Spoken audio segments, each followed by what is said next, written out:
अम्मा के कमरे में इनकी एक फोटो लगी थी जब ये 4 साल की उम्र थी इनकी, उस समय का। लेकिन जब मैंने देखा तब ये शायद 8-9 साल के हो चुके थे, मैं 12-13 साल की थी। लेकिन मैंने फोटो इनका देखा 4 साल का, तो मुझे बहुत सुंदर बालक लगे। तो मैंने अम्मा से पूछा अम्मा कौन है, तो उन्होंने बताया कि ये मेरे नाती हैं, माधव राव जी के पुत्र हैं। मुझे बहुत अच्छे लगे। 4 साल की उम्र का फोटो था, इतना प्यारा बाल गोपाल मक्खन के बना हुआ बिल्कुल सच्ची। एमपी की पूर्व मुख्यमंत्री और बीजेपी की फायर ब्रांड नेता उमा भारती ने गुना लोकसभा सीट से बीजेपी प्रत्याशी ज्योतिराज सिंधिया के समर्थन में सभा को संबोधित किया।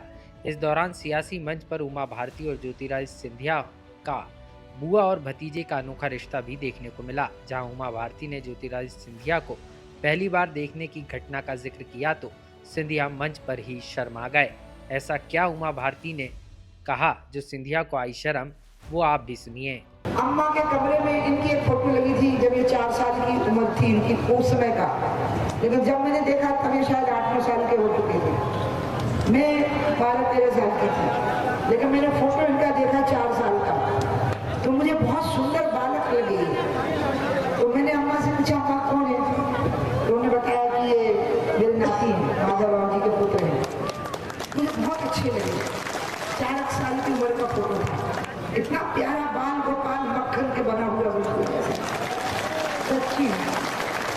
तो मैं सोच रही थी हम कभी मिलेंगे, और मुलाकात एक दुखद घटना से हुई। पिताजी नहीं रहे, मैं उनको दादा कहती थी कि पिताजी के यानी बड़ा भाई। दादा नहीं रहे, शिवपुरी से चुनाव लड़ा, हमारे बीजेपी के उम्मीदवार के मुंह से कुछ ऐसी बात निकल गई जो मुझे ठीक नहीं लगी।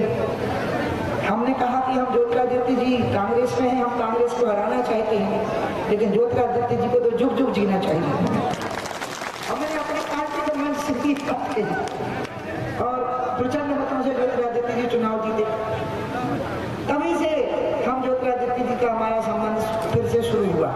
इस दौरान पूर्व मुख्यमंत्री उमा भारती ने ज्योतिराज सिंधिया की जमकर तारीफ की और कहा कि जनता को विकास से जोड़ने और जो वादा वो करते हैं वो निभाते हैं, इसलिए वो उनके समर्थन में हिमालय से उनका प्रचार करने के लिए यहाँ आई हैं।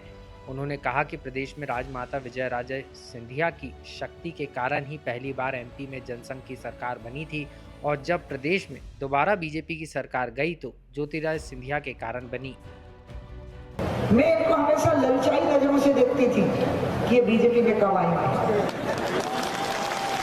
ये मटेरियल, ये शक्ति, ये गुण, ये संस्कार, ये तो बीजेपी का है, ये तो है ही नहीं कांग्रेस का। ये संस्कार ही कांग्रेस का नहीं। ये नेक होता है, कोई चीज किस चीज से बनी होती है। तो मुझे पता था कि ये तो बने ही हमारे लिए हैं, हमारी पार्टी के लिए बने हैं।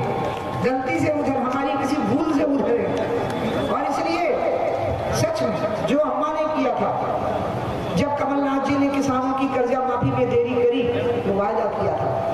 आप याद रखिएगा, ज्योतिरादित्य सिंधिया किसी बहुत बड़ी बात पर आए हैं बाहर। जो वायदा किया था, जब वो वायदा पूरा होता नहीं लगा, किसानों के साथ धोखाधड़ी मुझे अच्छी नहीं लगी, उन्हें खुलेआम ये बात कह दी, तो कमलनाथ जी ने चैलेंज कर दिया ज्योतिरादित्य को कि अगर हमारा विरोध करना है तो सड़क पे आ जाओ। उनको याद नहीं रहा कि ये विजयाराजे सिंधिया का पोता है, ये सड़क पे आ जाएगा। और वो सड़क पे आ गए, और जब सड़क पर आ गए तो भाजपा की स्थिति ऐसी थी कि हम हार चुके थे, हमारी सरकार नहीं थी, कांग्रेस की सरकार चल रही थी। लेकिन जो काम अम्मा ने किया वही काम ज्योतिरादित्य सिंधिया जी ने कर दिखाया, और हमें जाके कांग्रेस को खत्म कर दिया। तो इसलिए एक महान परंपरा में ज्योतिरादित्य जी का आना हुआ है। इनमें विनम्रता है, सरलता है। गौरतलब है कि उमा भारती ने इस बार इलेक्शन ना लड़ने का ऐलान किया था और पहले और दूसरे चरण के चुनाव के प्रचार में भी वो नजर नहीं आई थी। लेकिन सिंधिया के प्रचार के लिए हिमालय से लौटते ही उमा भारती का सिंधिया के लिए वोट मांगना बता रहा है कि सिंधिया इस बार अलग अंदाज में चुनाव लड़ रहे हैं। ऐसे में देखना होगा कि उमा भारती के इस दौरे से सिंधिया को गुना लोकसभा सीट में कितनी मजबूती मिलती है। लोकमत के लिए भोपाल से आकाश सेन की रिपोर्ट।